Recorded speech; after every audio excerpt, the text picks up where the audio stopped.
Seu Osvaldo, o senhor não é um técnico, é um faxineiro. Por favor, volte ao seu trabalho e me deixe cuidar dos assuntos da engenharia.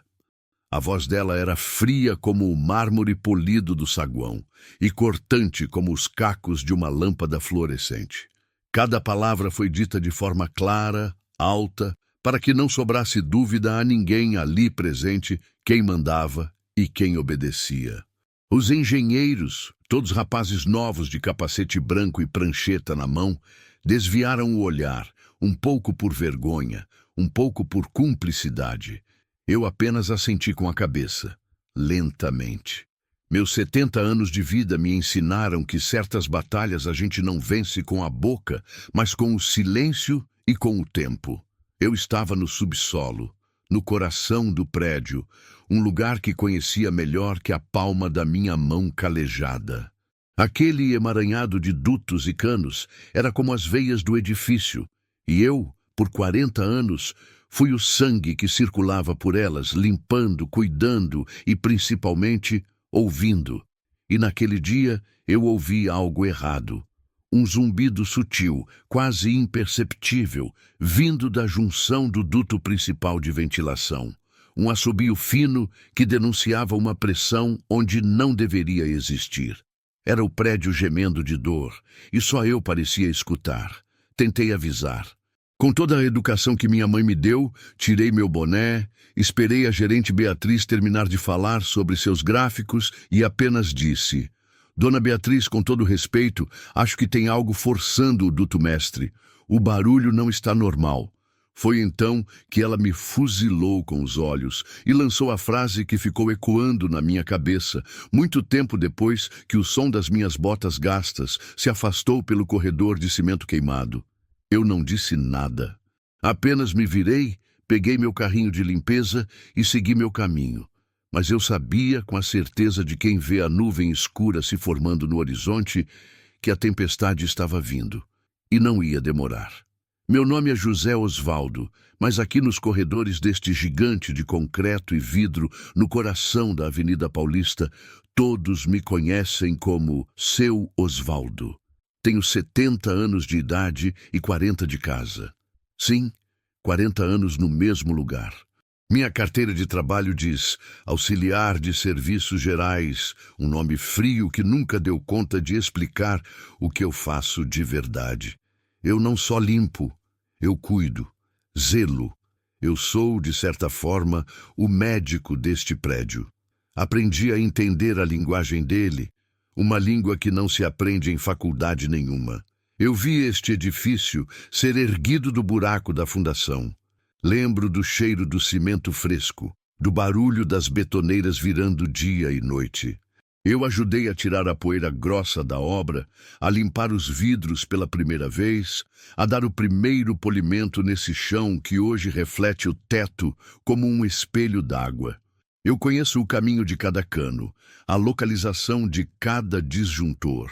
Pelo barulho do elevador, eu sei dizer se o cabo de aço precisa de mais graxa. Pelo cheiro que sobe do ralo do vestiário no 5º andar, eu sei se a caixa de gordura está para entupir.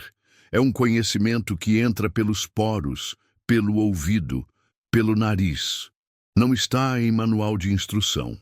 Antes de contar o resto, e olha que essa história ainda tem muito o que desenrolar, eu quero agradecer ao pessoal do canal A Carta na Manga por me dar essa voz. É raro hoje em dia alguém parar para escutar um sujeito como eu. O mundo hoje é da moçada, dos diplomas, das planilhas.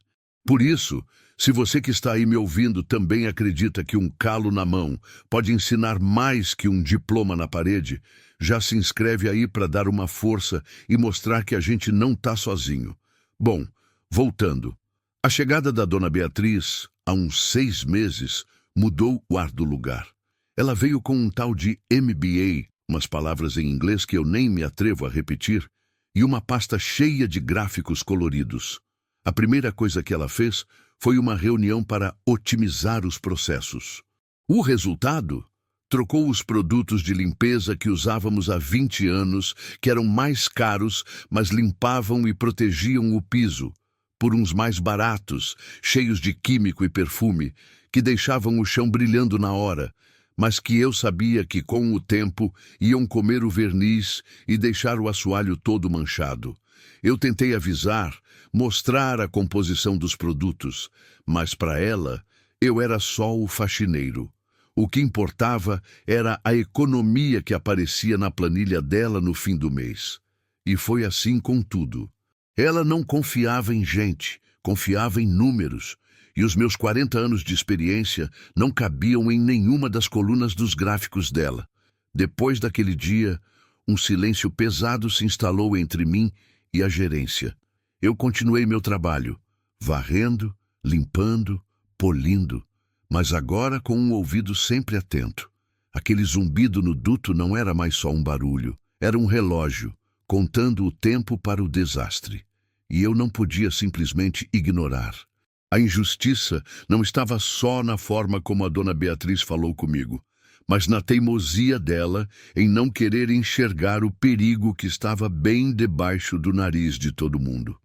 Uma semana se passou e o barulho mudou. Ficou mais grave. Uma vibração que eu sentia na sola da bota quando passava pela ala norte do 3º andar. E junto com a vibração veio a poeira. Não era a fuligem de São Paulo que entra pela janela, que a gente se acostuma. Era um pó fino, acinzentado, quase prateado, que se acumulava nos cantos das mesas e sobre os monitores dos computadores. Tinha um cheiro metálico, um cheiro de ferrugem antiga, de coisa se desfazendo por dentro. Era o duto se esfarelando, soltando lascas de metal galvanizado que o sistema de ventilação, velho e cansado, vomitava para dentro das salas. Peguei uma amostra daquela poeira com um pano úmido e fui procurar o chefe da manutenção, o Laércio, um homem bom, mas que morria de medo de perder o emprego. Mostrei a ele.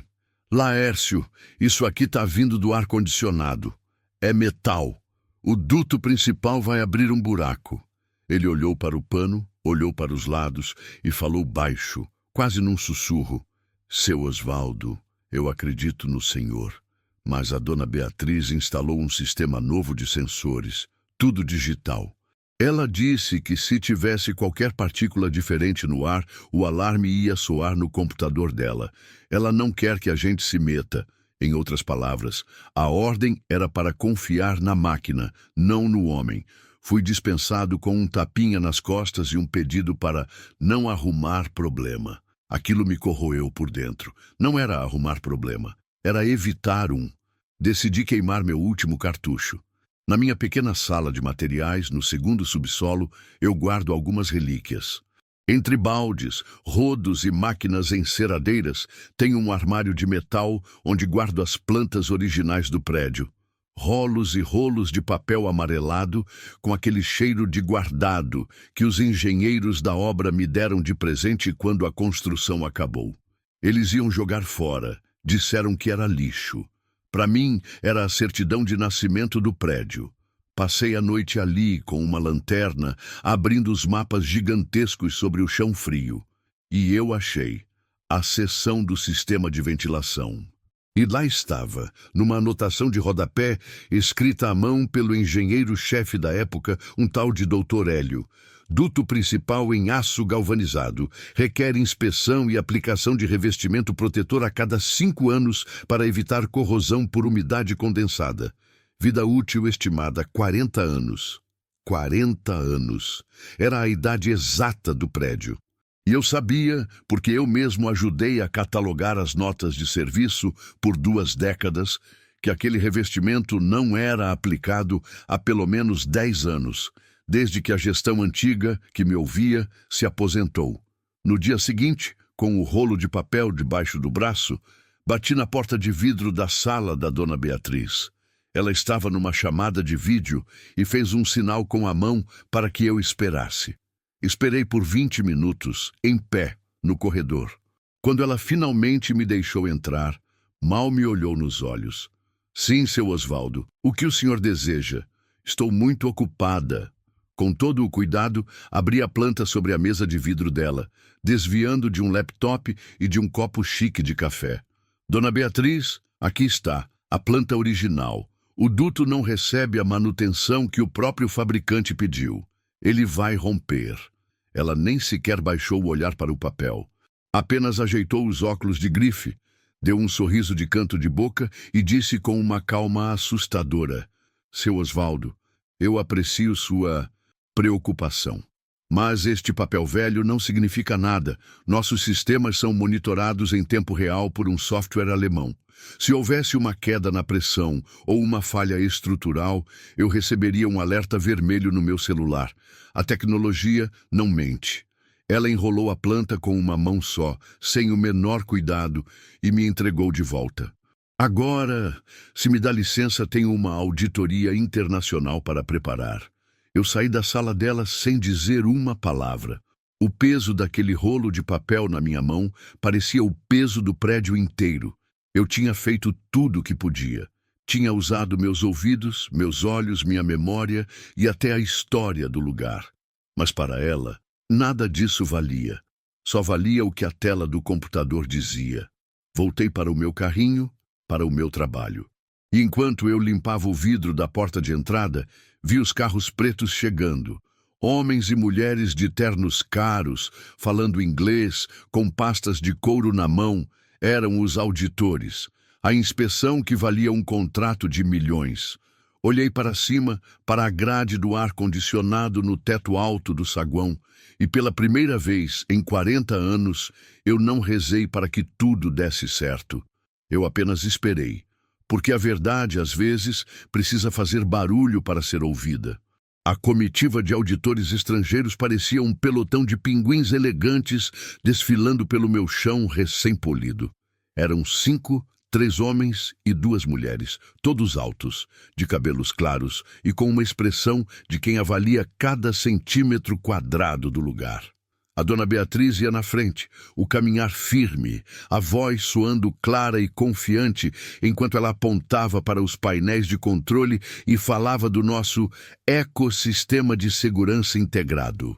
Eles estavam na sala de controle central, o cérebro do edifício. Um lugar de paredes de vidro, luzes azuis e dezenas de monitores mostrando gráficos e imagens das câmeras. Eu estava do lado de fora, no corredor, terminando de limpar os vidros da porta, observando a cena toda como quem assiste a um teatro. Foi no exato momento em que ouvi a dona Beatriz dizer, com um orgulho que quase dava para tocar: Este é o nosso sistema de climatização e purificação de ar, um dos mais modernos do Brasil, com sensores alemães que garantem uma qualidade de ar superior à de um centro cirúrgico. Nesse instante, o prédio respondeu. Primeiro, veio um estrondo surdo, um barulho de metal se rasgando que pareceu vir de dentro das paredes, do teto, de todos os lugares ao mesmo tempo. Um som profundo, como o de um gigante de ferro soltando o último suspiro. Por um segundo, todos na sala congelaram. Os sorrisos educados dos auditores desapareceram, e então o inferno começou. Das grades do teto, aquelas mesmas grades brancas e discretas, começou a jorrar uma fumaça densa e cinzenta. Não era fumaça de fogo, era a poeira metálica que eu vinha limpando há semanas, agora sendo expelida com uma força violenta para dentro da sala mais importante e tecnológica do prédio. Em segundos, o ambiente foi tomado por uma nuvem tóxica que fazia os olhos arderem e a garganta fechar. A luz azul dos monitores se transformou em feixes fantasmagóricos, cortando a poeira no ar. Um dos auditores começou a tossir convulsivamente. Depois outro. E então, como se a humilhação precisasse ser completa, os alarmes de incêndio e de partículas tóxicas dispararam. As luzes brancas da sala foram substituídas por um vermelho pulsante e uma sirene ensurdecedora começou a tocar. O som agudo do fracasso tecnológico ecoando por todo o andar. Era o sistema caríssimo da dona Beatriz gritando para todo mundo ouvir que ele havia falhado. O pânico foi instantâneo. Os jovens engenheiros dela correram para os computadores, os dedos batucando freneticamente nos teclados, os rostos pálidos iluminados pelo brilho vermelho das telas de alerta. "Eu não consigo desligar!" gritou um deles. O sistema não responde ao comando manual. A dona Beatriz, que antes parecia uma estátua de confiança, agora estava desfeita. O rosto dela perdeu a cor, o batom vermelho se destacando na palidez do desespero. Ela tentava falar em inglês com os auditores, gaguejando desculpas, enquanto eles já estavam sendo escoltados para fora por um segurança, cobrindo o nariz e a boca com lenços. Ela se virou para a equipe, a voz esganiçada pela sirene e pelo pânico. Façam alguma coisa, desliguem isso agora! Mas eles não sabiam o que fazer. Estavam perdidos, olhando para os gráficos que só mostravam o tamanho do desastre, sem oferecer nenhuma solução. E a poeira continuava a jorrar, cobrindo tudo com uma fina camada de fracasso. Eu continuei ali, parado do lado de fora, no corredor. Deixei o pano de limpeza cair no balde. O caos estava instalado, e todos os responsáveis por ele não tinham a menor ideia de como pará-lo. No meio dos gritos, da sirene e do pó que tomava conta de tudo, eu senti uma calma que nem eu sei explicar de onde veio. Era a calma de quem já sabia o final do filme. Enquanto os engenheiros corriam em círculos e a dona Beatriz se desmanchava em desespero ao telefone, eu caminhei. Meus passos eram lentos e firmes. Cruzei o corredor, entrei na sala de controle e passei por eles como se fossem estátuas. Os olhos deles me seguiram, cheios de espanto, talvez se perguntando o que o velho da limpeza ia fazer no meio do apocalipse. Eu não fui para o painel principal, aquele cheio de luzes piscando que eles tentavam dominar sem sucesso. Eu fui para o canto oposto da sala, para uma parede lisa, pintada do mesmo cinza sem graça do resto do prédio. Atrás de um arquivo de metal pesado que ninguém mexia há anos, havia uma pequena placa de metal, quase da cor da parede, sem nenhuma inscrição. Usei a ponta dos dedos calejados de tanto segurar o cabo da vassoura para encontrar a fresta que eu sabia que estava ali. Com um estalo, a placa se abriu, revelando um buraco escuro na parede. Lá dentro, coberto de poeira e teias de aranha, estava ele. O painel de controle de emergência original da construção. Não tinha tela de toque, não tinha luz de LED. Era um painel de baquelite grosso e resistente, com 3 chaves pretas, robustas, e uma grande alavanca vermelha, com a tinta já um pouco descascada. Era o coração elétrico do sistema, instalado muito antes dos computadores. Um sistema à prova de falhas digitais, porque ele era puramente mecânico. A salvação do prédio não estava no software alemão. Estava na engenharia brasileira da década de 70. Com a precisão de um cirurgião, eu executei a sequência que o velho eletricista-chefe, seu Armando, que Deus o tenha, me ensinou 30 anos atrás. Chave da esquerda para baixo, chave da direita para baixo, chave do meio para cima. Um estalo seco e alto soou a cada movimento. Depois, agarrei a alavanca vermelha com as 2 mãos. Ela estava dura, emperrada pela falta de uso. Puxei com a força que ainda tenho nos braços. Com um rangido de protesto, a alavanca desceu, completando o seu curso com um tronco sonoro e definitivo, que vibrou pelo chão da sala. No mesmo instante, tudo parou. O rugido do ventilador gigante morreu, o fluxo de poeira cessou, e a sirene infernal se calou. O silêncio que se seguiu foi mais alto do que todo o barulho de antes. Um silêncio pesado, denso, preenchido apenas pela respiração ofegante e pela tosse dos que ficaram na sala. Todos os olhos, antes perdidos no caos, agora estavam cravados em mim, o faxineiro, com a mão ainda sobre a alavanca vermelha. Mas o trabalho não tinha acabado. Desligar o sistema estancou a sangria. Mas a sala continuava um ambiente tóxico, com o ar pesado de metal. A prova do fracasso deles ainda pairava no ar. Calmamente, voltei ao corredor, peguei meu carrinho de limpeza, minha fiel estação de trabalho. De um compartimento inferior, puxei meu equipamento especial. Não era nada de fábrica. Era um aspirador industrial de água, um modelo antigo e potente que eu mesmo modifiquei. Adaptei um filtro de tripla camada, com um tecido especial que retém micropartículas, e criei um borrifador de alta pressão com uma mistura que desenvolvi com o tempo: água, um pouco de álcool para ajudar a evaporar e uma gota de glicerina para dar peso às partículas de pó no ar. Era a minha gambiarra, nascida de anos observando e resolvendo problemas que nenhum manual ensinava. Entrei novamente na sala e, sem dizer uma palavra, comecei o meu trabalho. Primeiro, borrifei a minha solução por todo o ambiente, em arcos longos e metódicos. A névoa fina se misturou com a nuvem de poeira, e, como mágica, o pó começou a pesar e a descer. Depois, liguei meu aspirador. O motor forte rugiu, um som de ordem no meio da desordem. Passei a sugar o ar, a limpar não o chão, mas a própria atmosfera da sala. O ar que entrava sujo, cinza e pesado, saía do outro lado limpo e respirável. Em menos de 5 minutos, a nuvem tinha desaparecido. O ar estava limpo, o perigo havia passado. Desliguei a máquina. O silêncio voltou, mas desta vez era um silêncio diferente. Não era de pânico, era de assombro. Eu estava ali, no centro da sala de controle mais avançada do prédio, tendo resolvido uma crise tecnológica com um painel de 40 anos e um aspirador modificado. A resposta silenciosa tinha sido dada. Quando o motor do meu aspirador silenciou, o único som na sala era o zumbido fraco das luzes de emergência. O ar estava limpo, mas a vergonha era quase palpável. Dona Beatriz estava encostada em sua mesa de vidro, a mesma onde semanas antes ela havia descartado a minha planta antiga.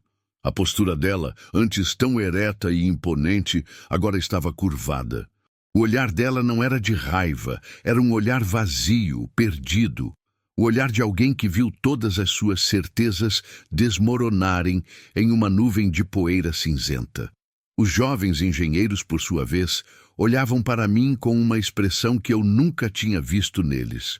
Uma mistura de admiração e, acima de tudo, curiosidade. O mais novo deles, um rapaz chamado Felipe, que sempre andava com um tablet na mão, deu um passo à frente. A voz dele saiu baixa, quase envergonhada.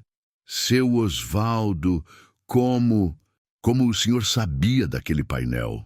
O silêncio dos outros era a mesma pergunta. Eu apenas olhei para a parede, para a portinhola de metal. Eu estava aqui quando instalaram, respondi, sem nenhuma vaidade na voz. Tem muita coisa nessas paredes que não aparece em programa de computador. Nesse momento, a porta da sala se abriu com força. Era o Dr. Evandro, o diretor-geral da filial brasileira, um homem que estava na empresa quase tanto tempo quanto eu. Ele era do tempo em que os diretores andavam pelo prédio, sabiam o nome da gente e davam bom dia olhando no olho.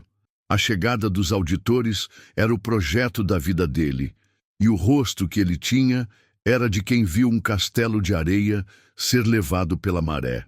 O que diabos aconteceu aqui? Os auditores estão indo embora. Disseram que o prédio não tem condições de segurança. Ele praticamente gritou. Antes que a dona Beatriz pudesse juntar os cacos de sua compostura para responder, o engenheiro Felipe se adiantou de novo e, com uma honestidade que me surpreendeu, disse: "O duto principal de ventilação rompeu, senhor. Os sistemas de controle travaram. Nós não conseguimos parar."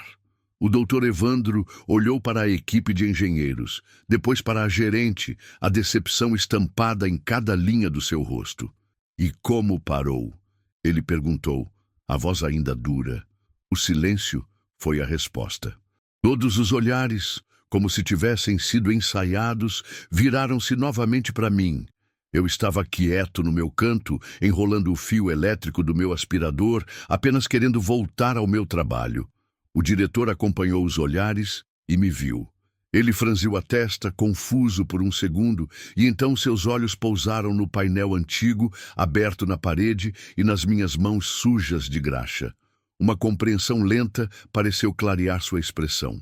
Ele caminhou na minha direção, passando por Beatriz, como se ela fosse invisível. Parou na minha frente. Eu parei o que estava fazendo e o encarei. "Foi você, Osvaldo?" Ele perguntou, a voz agora calma, quase incrédula. Eu apenas assenti com a cabeça. Ele não disse mais nada. Na frente de todos, da gerente derrotada e de sua equipe de especialistas em tecnologia, o diretor-geral da empresa estendeu a mão para mim. Eu olhei para a minha mão, suja, calejada, e depois para a mão dele. Hesitei por um instante, mas ele insistiu. Limpei a mão na calça do uniforme e apertei a mão dele. Foi um aperto firme, forte. Obrigado, Osvaldo, ele disse. Acho que você acabou de nos salvar de um prejuízo impensável. Então, ele se virou para a dona Beatriz. A calma dele era mais assustadora que a gritaria de antes. Beatriz, cancele o resto do seu dia. Quero uma reunião em 1 hora na minha sala. Você, sua equipe de engenharia. Mas tu que ele fez uma pausa e então olhou diretamente para mim. E o seu Osvaldo. Está na hora de a gente redesenhar completamente nossos protocolos de manutenção. E desta vez, ele concluiu com uma clareza cortante, nós vamos começar ouvindo quem entende deste prédio de verdade.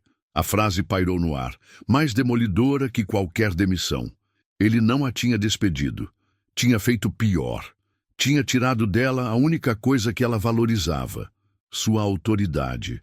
E a entregado simbolicamente para o homem que ela chamou de só um faxineiro.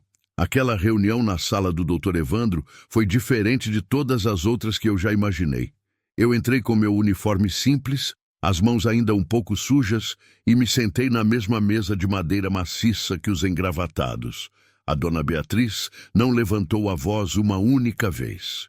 Ela e os engenheiros dela passaram a primeira meia hora de cabeça baixa, ouvindo o diretor falar sobre a importância da humildade e sobre como a empresa havia se esquecido de seu ativo mais valioso, a memória de quem a construiu. E então, o Dr. Evandro se virou para mim e pela primeira vez em 40 anos, minha opinião foi pedida numa sala da diretoria. Eu não ganhei um cargo novo. Meu nome não foi parar numa placa de metal na parede e meu salário no fim do mês continuou o mesmo. A minha recompensa não veio em papel. Veio no dia a dia. Veio no jeito que o engenheiro Felipe agora passa na minha salinha no subsolo com um pedaço daquela planta antiga e pergunta: Seu Osvaldo, o que o senhor acha disso aqui?